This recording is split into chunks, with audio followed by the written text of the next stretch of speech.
सरसावा के ग्राम खजूरी हेडी निवासी आरिफ के ऊपर हुआ जानलेवा हमला। मामला जमीनी रंजिश का बताया जा रहा है, जिसके चलते पीड़ित आरिफ ने अपनी पत्नी के ऊपर हमला कराने का लगाया आरोप।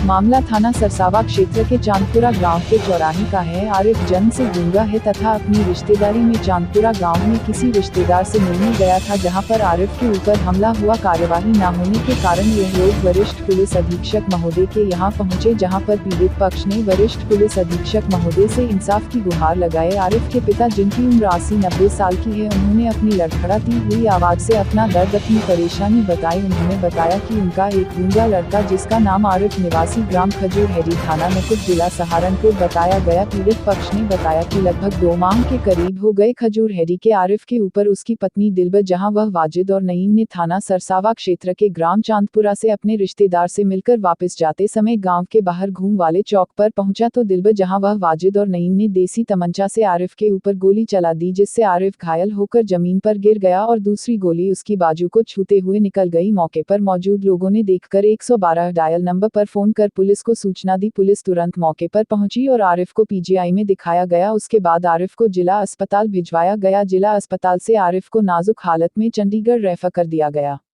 मामला 30 मई 2021 का है। आरिफ का इलाज कराने के बाद आरिफ के घर वालों ने थाने जाकर 2 जून 2021 को समय लगभग शाम के 6:10 प्रार्थना पत्र देकर प्रथम सूचना रिपोर्ट दर्ज कराए। आज दिनांक 28 जुलाई 2021 तब जब पुलिस के द्वारा कोई उचित कार्यवाही नहीं हुई तो आरिफ व उसके घर वाले माननीय वरिष्ठ पुलिस अधीक्षक महोदय के कार्यालय पहुंचे तथा प्रार्थना पत्र दिया। प्रार्थना पत्र में रिपोर्ट में दर्ज की गई धाराएं तथा मुकदमा अपराध संख्या 173/2021 आपराधिक धारा 307, 352, 504, 560 दर्ज होना बताया तथा कहा कि लगभग 2 माह हो चुके हैं मगर अपराधियों को पुलिस नहीं पकड़ पाई। कई बार यह लोग थाने में गुहार लेकर गए और थाना अध्यक्ष से बात की तो थाना अध्यक्ष श्री धर्मेंद्र सिंह ने इन लोगों के ऊपर फैसले का दबाव बनाने का प्रयास किया।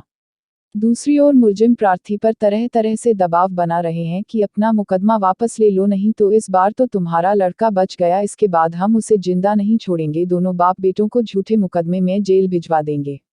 महोदय, मुलजिम खुलेआम गांव में घूम रहे हैं तथा पुलिस के द्वारा इन लोगों को कुछ नहीं कहा जा रहा। पीड़ित पक्ष ने बताया कि उन लोगों ने कई बार थाना अध्यक्ष महोदय से गुहार लगाई, परंतु थाना अध्यक्ष ने इस मामले को फर्जी बताया। पीड़ित पक्ष ने बताया कि श्री धर्मेंद्र सिंह ने कहा कि यह केस फर्जी है और इसमें फाइनल रिपोर्ट लगाकर इसको बंद करने जा रहा हूं। जब उनसे पूछा गया कि महोदय, मौका वारदात पर अगर गोली चली है और आरिफ को छर्रे लगे हैं, मेडिकल रिपोर्ट भी यही बता रही है कि उसके शरीर पर जो निशान थे वह निशान गन शॉट के हैं, तो आप मुजरिमों को क्यों छोड़ रहे हैं? तो उनका कहना था कि यह चोट तुम लोगों ने खुद मारी है और यह चोट फर्जी है। यहां तक कि ग्राम प्रधान खजूर हेडी ने बताया कि यह मामला सत्य है और आरिफ के ऊपर गोली चलाई गई थी तथा ग्राम प्रधान के कहने पर भी पुलिस मुजरिमों के ऊपर कोई कार्यवाही नहीं कर रही, उल्टा आरिफ के घर वालों को डराया जा रहा है तथा झूठे केस में फंसाने की धमकी दी जा रही है। ग्राम प्रधान का कहना है कि कई बार वह इस मामले में थाना अध्यक्ष महोदय से भेंट कर चुके हैं तथा पूरे मामले की जानकारी दे चुके, परंतु गांव वालों व ग्राम प्रधान के बताने के बाद भी पुलिस कार्यवाही करने को तैयार नहीं। पीड़ित ने माननीय वरिष्ठ पुलिस अधीक्षक महोदय कृपया कर इस ओर ध्यान दे तथा मुजरिमों के खिलाफ सख्त कार्यवाही करे। क्या नाम है आपका? राशिद है। कौन से गांव से आए आप? खजूर हेडी। क्या मामला हुआ यहाँ एसएसपी ऑफिस में आप आए हैं? जी, मेरे भाई को गोली मार रखी 30/6 को और 2 महीने हो गए, मैं कुछ भी नहीं हो रहा। पुलिस ने कोई कार्रवाई नहीं की? कुछ ना कीजिए अभी तक। आपने कहीं और एप्लीकेशन दी है? जैसे आप आज कप्तान साहब के यहाँ आए हैं, पहले कोई कार्रवाई हुई हो? सबके यहाँ दे रखी थी हमने तो। आज तक पुलिस ने मुकदमा नहीं लिखा है? ना जी, मुकदमा तो लिखा हुआ है। अच्छा, पकड़ा भी है, छोड़ भी दिया। फिर धाराएं क्या लगाई हैं पुलिस ने? 307 5 जो लगती है वो 307 के साथ। हुआ क्या था? कैसे हमला किया था? किस चीज़ से हमला किया था आपके भाई? ये मेरा भाई वहाँ पे खेत से हो करके अपने मामा के यहाँ गया था, लड़के के यहाँ। जब उधर से आया था 8:30 साढ़े 8 बजे के करीब, तो उसका घूम पे गोली मार दी। किसने मारी थी गोली? दिलबर जहाँ का भाई वाजिद और उसका साथी नहीं। दिलबर जहाँ कौन है? दिलबर जहाँ मेरी भाभी है, आरिफ की वाइफ है। उन्होंने आपके भाई को गोली मारी है जी। पुलिस ने इसमें अब तक के कोई गिरफ्तारी नहीं की? ना जी ना, कुछ नहीं अब तक। क्या कह रहे हैं पुलिस वाले? पुलिस वाले उल्टा दबाव दे रहे हैं कि हम तुम्हें जेल में भेज देंगे। आपको बुलाया गया थाने में? बुला गया जी। क्या हुआ थाने में? थाने में बस ये बयानबाजी वही कैसे हुआ हमने सब बताया, लेकिन हमारी सुनवाई नहीं हो पा रही। आप अब कप्तान साहब के यहाँ किस काम से आए हैं? कप्तान साहब के यहाँ से ये एप्लीकेशन देने के लिए आए हैं, हमारी कुछ मदद हो जाए। आपका क्या नाम है बड़े भैया? मुश्ताक। आप क्या लगते हो उस लड़के की जिसको गोली लगी? उसके बाप लगते हो।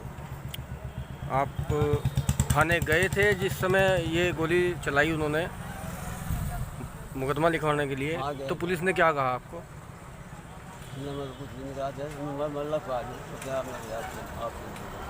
ठीक है। आप थाने गए थे तो पुलिस ने आपकी तरफ से क्या कार्रवाई करी उनके खिलाफ?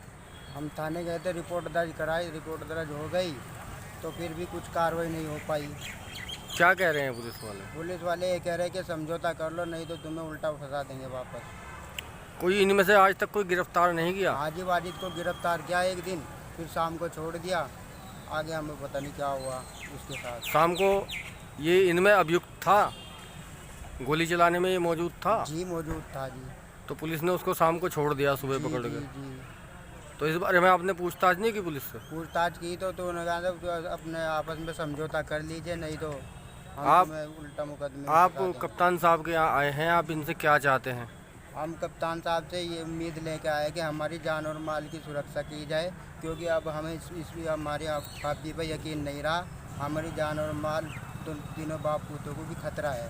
क्या पूरे परिवार को हमें खतरा कि हमें मार सकती है ये। विपक्ष आपको कोई धमकी दे रहा है? विपक्ष से घर पे आकर धमकी देती है जी, ये भी दिलबर जहाँ और उसके भाई भी। क्या कह रहे हैं? अगर अब तो अब तुम्हें बचा दिया, अब तुम्हें बचाने का नहीं तो नाम जमीन करो हमारे। आपकी ज़मीन के लिए वे इस तरह के केस आपके ऊपर लगा रहे हैं? जी जी, ये काफ़ी साल से लड़ती आ रही है कि ज़मीन नाम करो, ज़मीन नाम करो। काफ़ी मुकदमे कर रखे हैं और आग भी लगा रखी है इसने, पता नहीं क्या आगे कभी मरने की धमकी देती है, तुम्हें मर कर मैं वो कर लूँगी, कभी करंट बिजली से करंट पकड़ लूँगी और मैं तुम्हें उल्टा फंसा दूँगी। बार बार बलात्कार का भी केस लगाती है हमारे पे। ठीक है। हम परेशान हो गए, हमें तो उम्मीद है बस एसएसपी साहब से कि हमारी मदद करें।